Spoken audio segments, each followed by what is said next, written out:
ආයිබෝවන් ජනාධිපතිකම භාරගත්තයන් පසුව මට ඔබ සියලු දෙනාම අමතන්ට එක්සත් ජාතික පක්ෂයත් ඒ පක්ෂයට සහයෝගය දෙන සියලු දෙනාම අමතන්ට අවස්ථාව ලැබිලා තිබෙනවා. මම ජනාධිපතිකම භාරගත්තේ මේ රටේ ගිය 7 වර්ෂ 3ෙම තිබුණ උග්‍ර අවස්ථාව. ආර්ථිකය සම්පූර්ණයෙන් කඩා වැටිලා තිබුණා. ආහාර හිඟයක් මේ රටේ තිබුණා.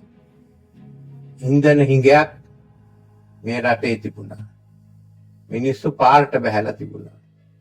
ඒ සිද්ධිය උඩ ඒක ප්‍රයෝජන අරගෙන මේ රටේ ප්‍රජාතන්ත්‍රවාදී ක්‍රමයක් පාර්ලිමේන්තුවත් විනාශ කරන්න සමහරු උත්සාහ ගත්තා. අද අපිට ආර්ථිකයේ යලිත් ස්ථාවර භාවයක් ඇති කරලා තියෙනවා. ආහාර හිඟයක් නැහැ. ඒ වගේම මේ ප්‍රජාතන්ත්‍රවාදී ක්‍රමය ක්‍රියාත්මක වෙනවා. පාර්ලිමේන්තුවට තර්ජනයක්. පාර්ලිමේන්තුව ක්‍රියාත්මක වෙනවා. සියලු දෙනාටම කිසිම බාධාවක් නැතුව තම වැඩ කටයුතු කරන්නට අවස්ථාව ලැබිලා තියෙනවා. මම විශේෂයෙන්ම මේ තනතුර බාර ගන්නට ඉස්සෙල්ලා එක කාරණයක් ගැන හිතුවා. එක්සත් ජාතික පක්ෂය රට ගැන හිතන පක්ෂයක්. එක්සත් ජාතික පක්ෂය ප්‍රතිපත්ති දේශපාලනේ ඉන්න පක්ෂය. ඒකෙන් අපි ඈත් වෙලා නැහැ.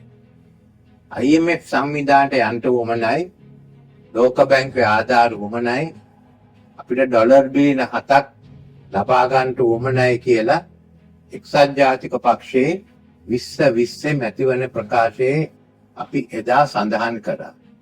අපි විතරයි පක්ෂයක් හැටියට ඒ කාරණා සඳහන් කරේ. අනික සියලු දෙනාම එක එක පොරොන්දු ඉෂ්ට කරන්නට බැරි පොරොන්දු දුන්නා. විශේෂයෙන්ම ආර්ථිකයේ ප්‍රශ්නයක් තියෙනවා කියලා දැනගෙන. මොකක්ද ඒකේ ප්‍රතිඵලය? ඇත්ත කිව්ව එක්සත් ජාතික පක්ෂයේ අන්තිමට එක ජාතික ලයිස්තුවකට වැටුණා. ඒත් අපේ ප්‍රතිපත්තිය තිත්ත ඇත්ත හරි ජනතාවට කියන්න. ඒ නිසා ඒකෙන් පසුබට වුණේ නැහැ. අපි අදහස 2020 2021 මේ දෙකේම ප්‍රකාශ කරා. 2022 මේ ප්‍රශ්නය උග්‍ර වෙන අවස්ථාවේදී මම ජනාධිපති එවකට හිටපු ගෝඨාභය රාජපක්ෂ මැතිතුමා මුණ ගැහිලා එතුමාට විශේෂයෙන්ම IMF සංවිධානයේ ආධාර ලබා ගන්න කියලා උපදෙස් දුන්නා. ඒ ජනාධිපතිතුමා මේ පිළිබඳ පාර්ලිමේන්තු පක්ෂ නායකයින්ගේ සාකච්ඡාවක් කැඳවුව අවස්ථාවේදී අනික් විපක්ෂයේ කණ්ඩායම් ඒ සාකච්ඡාව වර්ධනය කරාට මමත් ඒ වගේම TNA පක්ෂයත් ඒ සඳහා විපක්ෂයෙන් සහභාගී වුණා. මගේ උත්සාහය උනේ දේශපාලනේ නෙමෙයි. මගේ උත්සාහය උනේ රටේ ආර්ථිකය නිසි ලෙස අසුරාගෙන ජනතාවට සහනයක් දෙන්න. ඒ නිසා මේ ජනාධිපතිකමත් මම බාරගත්තේ එක විශ්වාසයක් උඩ. මේ රටේ තියෙන ආර්ථිකය හදන්නට මට ශක්තියක් තියෙනවා කියලා, ඒ වගේම මට සහයෝගය දෙන ඇමතිවරු එක්ක වැඩ කටයුතු කරලා ඒ ප්‍රතිඵල ලබා ගන්නට පුළුවන්. ඒ විශ්වාසයට තුන ප්‍රධාන හේතුව තමයි 2001 ආර්ථිකය කඩා වැටුණාදී මං යලිත් ඒ ආර්ථිකය නගා සිටුව පමණක් නෙමෙයි රටේ ආර්ථිකය ශක්තිමත් කළා. 2015 දී ආර්ථිකය කඩා වැටුණ අවස්ථාවේදී ඇත්ත වශයෙන්ම ආර්ථික ශක්තිමත් කළා ප්‍රාථමික ආය වැය අතිරික්තයකුත් ලබා ගන්නට අපිට අවස්ථාව ලැබුණා. ඒ නිසා මේ ආර්ථික අර්බුදයට මුහුණ දෙන්න පුළුවන් කියලා බලාපොරොත්තුෙන් මම මේක බාරගත්තා. එනම් මේ කාලේ වෙනකොට ආර්ථිකය සකස් කරන්න අවස්ථාව ලැබිලා තියෙනවා. ඒ වගේම විශේෂයෙන්ම මට මේ රටේ දේශපාලන ස්ථාවරභාවය ඇති කරන්න අවස්ථාව ලැබිලා තියෙනවා. දැන් පාර්ලිමේන්තුව ක්‍රියා කරනවා. ප්‍රජාතන්ත්‍රවාදී අනුව නීතිය අනුව වැඩ කටයුතු කරන කණ්ඩායම් විශාල සංඛ්‍යාවක් අද ලංකාවේ තිබෙනවා. ඒ නිසා පළමුවෙන් මේකට මට උදව් උපකාර කරපු ඇමතිවරුන්ටත් මන්ත්‍රීවරුන්ටත් දේශපාලන පක්ෂ සංවිධාන වලටත් විශේෂයෙන් එක්සත් ජාතික පක්ෂයටත් මම මගේ ස්තුතිය මෙතනදී ප්‍රකාශ කරනවා. අපි විශේෂයෙන්ම IMF සංවිධානය සමග ලැබුණ ගිවිසුම නිසා තමයි ඉදිරියට යන්න අවස්ථාව ලැබුණේ. ඒ වගේම ගිය සිකුරාදා පාර්ලිමේන්තුවේදී මේ ගිවිසුම පාර්ලිමේන්තුවේ බහුතරයක් ඒ වගේම අනුමත කරා. ඒකට අපි නියෝජනය කරන වජිර අබේවර්ධන මන්ත්‍රීතුමත් ඒ වගේම හරින් ෆර්නෑන්ඩෝ මනුෂ්‍ය නානයක්කාර ඇමතිවරුත් ඒකට සහයෝගය දුන්නා. ඒ අයට මම ඒ වගේම ස්තුති කරනවා. දැන් IMF ගිවිසුම අපි ක්‍රියා කරන්න තිබෙනවා. ඒකට උවමනා නීති රීති ගෙනල්ලා 2024 වෙනකොට සාමාන්‍ය තත්වයකට ආර්ථිකය අපි ගන්න බලාපොරොත්තු වෙනවා. ඒකෙන් මම සෑහීමකටපත් වෙන්නේ නැහැ. ඒ ස්ථාවර භාවය. අපිට මේ පරණ ආර්ථික ක්‍රමයේ අනුව වැඩ කරන්න බෑ. අපිට විශේෂයෙන්ම වර්ෂයකට දරදේශීය නිෂ්පාදනය සීග්‍රයෙන් 5%කට 6කට 7කට යන්න පුළුවන් ආර්ථිකයක් සකස් කරන්න තිබෙන්නේ. මට තිබෙනවා උදාහරණ දෙකක්. එකක් තමයි DSN කමැතුමා යටතේ අපිට ආසියාවේ දෙවනිම ශක්තිමත් ආර්ථිකය තිබුණා. අපිට ඉංගලන්තයට ණය දෙන්න පුළුවන් වුණා. JR ජයවර්ධන මැතිතුමා යටතේ අපි විවෘත ආර්ථික ඇතිවෙන ඉදිරියට ගියා. ඒ විවෘත ආර්ථික ඇති කිරීමේ දෙවනේ වටේ ආරම්භ කරේ ශ්‍රී ලංකාවෙන්. ඊට පස්සේ තමයි චීනෙත් එතෙන්ට යෙදුනේ. ඒ නිසා මේ පසුබිම උඩ යලිත් ලංකාව ඉදිරියට ගෙනියන්න. අපිට ඇෆ්ගනිස්තානයේ සමග සටන් කරන්න බෑ. ආර්ථිකයේ අන්තිමට යන්නේ කවුද කියලා. ඒ නිසා අපි ඉදිරියට යන්න ඕනේ. දියුණු ආර්ථිකයක් ඇති කරන්න ඕනේ. එදා ජයවර්ධන මැතිතුමා කරා වාගේ අලුත් ව්‍යාපෘති ගණනාවක් එක්ක අපි ඉදිරියට ගිහින් මේ ලෝකේ එන අද අලුත් ආර්ථිකයට අපි එකතු වෙන්න ඕනේ. එහෙම කරේ නැත්නම් අපිට අනාගතයක් නෑ. අපිට හිතන්න ඕනේ අපේ අනාගතය නෙමෙයි. අපිට හිතන්න ඕනේ මේ තරුණයන්ගේ අනාගතය. අපි සියවස ලැබුණාද්දි 2048 අපි දියුණු ආර්ථිකයක් වෙන්න ඕනේ. මේ ඉලක්කය ඉන්දියාවට තියෙනවා 2047. චීනට තියෙනවා 2049. 2048 ලංකාවේ වසරය කරගන්න. ශ්‍රී ලංකාවේ වර්ෂය කරගන්න. ඒ වෙනකොට අපි විශේෂයෙන්ම දියුණු රටක් වෙන්න ඕනේ. අද ඉන්න තරුණ පරපුරට ලදරු පරපුරට අපිට අවස්ථාව තියෙන්න ඕනේ කියන්න අපි මේ ආර්ථිකය හදලා දෙන්නේ ඔබ සියලු දෙනා වෙනුවෙන් කියලා. ඒ අලුත් ආර්ථිකය විශේෂයෙන්ම ඉතා තරඟකාරී ආර්ථිකයක් වෙන්න ඕනේ. සමාජ සාධාරණත්වය පදනම් කරගත්ත විවෘත ආර්ථිකයක් වෙන්න ඕනේ.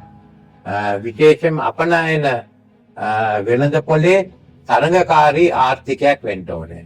හරිත ආර්ථිකයක් වෙන්න ඕනේ. ඩිජිටල් ආර්ථිකයක් වෙන්න ඕනේ. ඒ අලුත් ආර්ථිකයේ එතෙන්ට යන්න අපි ක්‍රියා කරන්නේ. ඒ සඳහා තමයි මම හැම එක්කෙනාගේම සහයෝගය මේ අවස්ථාවේ ලබා දෙන්නේ. අපිට කෙටි කාලීන දේශපාලනය ගැන හිතන්න එපා. අද හිට ගැන හිතන්න එපා. 2048 ගැන හිතන්න. රට දියුණු කරන්න. අපි අද හිට ගැන හිතලා බොරු පොරොන්දු දීලා රට මේ තත්ත්වයට ගෙනාවා. අද ජනතාවේ සහයෝගය පාර්ලිමේන්තුවේ යලිත් ලබා ගන්න නම් මේ අලුත් මාර්ගය යන්න ඕනේ. ඒ නිසා විශේෂයෙන්ම එක්සත් ජාතික පක්ෂ ඔබ සියලු දෙනාටම මම යෝජනා කරන්නේ අපි අනාගතයට යන පක්ෂ වෙමු. අපි අලුතෙන් හිතමු. අපිට මේ රටේ තියෙන ඒ ක්‍රමවේදය වෙනස් කරන පක්ෂයක් බවට පත් වෙමු. ඒකයි මම විශේෂයෙන්ම ඔබ සියලු දෙනාටම කියන්නේ. මම දැන් බලාපොරොත්තු වෙන්නේ මේ IMF ගිවිසුම විශේෂයෙන්ම අපි සම්මත කරපු නිසා ඒකෙන් ඔබට යන්න. ඒකෙන් ඉදිරියට යන්න. අපි ඉදිරියට යනවා නම් අපිට කාරණා දෙකක් තියෙනවා. එකක් මේ රටේ තියෙන මේ ජනවාරික ප්‍රශ්නය අපි විසඳලා දාන්න ඕමනයි. ඒකට අපි සාකච්ඡා කරගෙන යනවා. මගේ බලාපොරොත්තු වෙන මේ අවුරුදු වෙනකොට යම්කිසි එකඟත්වයකට එන්න. කාටවත් පාවන්නේ නැතුව. සිංහල මහජාතියත් දෙමළ මුස්ලිම් බර්ගර් සුළු ජාතීන් ආරක්ෂා කරගෙන ඉදිරියට යන්න. ඒකට අපි සියලු දෙනාම කැප වෙමු. දෙවනුව මේ රටේ ඇත්ත වශයෙන්ම දේශපාලන ආර්ථික ක්‍රමේ වෙනසක් ඕන කියලා තමයි තරුණ අය කියන්නේ. අපි ඒකට අහුම්කම් දෙන්න ඕනේ. ඒක ඇති කරන්න ඕනේ. ඒකට අපි පියවර කීපයක් ගන්න බලාපොරොත්තු වෙනවා. එකක් තමයි පාර්ලිමේන්තුවේ තේරුම්කාරක සභාවලට, අධීක්ෂණකාරක සභාවලට විශේෂයෙන්ම තරුණ නියෝජිතයන් 5 දෙනා ගානේ පත් කරන්න. ඒ පත්වීම් ටික මැයි මාසෙදි පාර්ලිමේන්තුවෙන් අවසන් කරනවා. දෙවනුව ජනසභා ඇති කරන්න කියලා කරු ජයසූරිය මහත්මයාගේ යෝජනාව අනුව අපි ජනසභා කෙටුම්පතත් පාර්ලිමේන්තුවට ඉදිරිපත් කරනවා. එතන ඉඳන් අපි ඔක්කොම එකඟ වෙලා මේ නව ආර්ථිකය හදමු. නව ව්‍යවස්ථාවක් හදමු. අපි ඉදිරියට යමු. ඒ නිසා අද මම එක්සත් ජාතික පක්ෂයේ සියලු දෙනාගෙන් ඉල්ලා සිටින්නේ අපි මේ අලුත් ගමන ආරම්භ කරමු. මේ ගිය ඡන්දෙදී විශේෂයෙන්ම සජිවේ മന്ത്രിවරු ඡන්දෙ දීමෙන් වැළකුණා. ඒත් අපි ඔක්කොම විවෘත ආර්ථිකයක් පිළිගන්නවා. ඒ නිසා ඒක අත්හැරලා දාලා දැන් පාර්ලිමේන්තු ආණ්ඩුවක් හැටියට අපි සියලු දෙනාම එකට වැඩ කරමු කියලා මම කියන්න කැමතියි. ද්‍රවිඩ පක්ෂ වලට මම කියනවා මේකෙන් ඈත් වෙලා වැඩක් නැහැ. මේ රටේ ද්‍රවිඩ ජනතාවගේ ප්‍රශ්න විසඳන්න නම් කරුණා කළා මේ ක්‍රමවේදයට ඇවිල්ලා විශේෂයෙන්ම පාර්ලිමේන්තුව තුළ ඇතිවේ අපි ආණ්ඩුවක් හැටියට අපි ඔක්කොම ක්‍රියා කරමු. වමේ පක්ෂ තමන්ගේ ප්‍රතිපත්තිය අනුව මේ ක්‍රමවේදය අනුගමනය කරන්නේ නැහැ කියලා කිව්වා. දැන් අපිට තියෙන්නේ අනාගතය දිහා බලන්න. අලුතෙන් යන වැඩසටහන දිහා බලන්න. ඒකට එකතු වෙන්න කියලා මම ආරාධනා කරනවා මේ වෘත්තීය සමිති වලට අනික් සංවිධාන වලටත් එතෙන්ට එකතු වෙන්න කියලා මම ආරාධනා කරනවා. මේ අලුත් වැඩසටහන ගැන අපි කැබිනට් මණ්ඩලයේ යෝජනා පක්ෂවලට දීලා පාර්ලිමේන්තුවේ ජාතික සභාව එක්කත් සාකච්ඡා කරනවා. අපිට තියෙන්නේ මේ පිළිබඳ පුළුල් එකඟත්වයක් ඇති කරගන්න. එහෙනම් බය නැතුව අපිට ඉදිරියට යන්න පුළුවන්.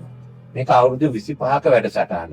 ඒ නිසා සියලු දෙනාගෙන්ම අපි අවුරුදු 25ක වැඩසටහන ක්‍රියාත්මක කළා රට ගොඩගමු, රට දියුණු කරමු කියන ඉල්ලීම කරමින් ඔබ සියලු දෙනාගේම සහයෝගය බලාපොරොත්තු වෙමින් මම මගේ වචන ස්වල්පය අවසන් කරනවා. ස්තුතියි.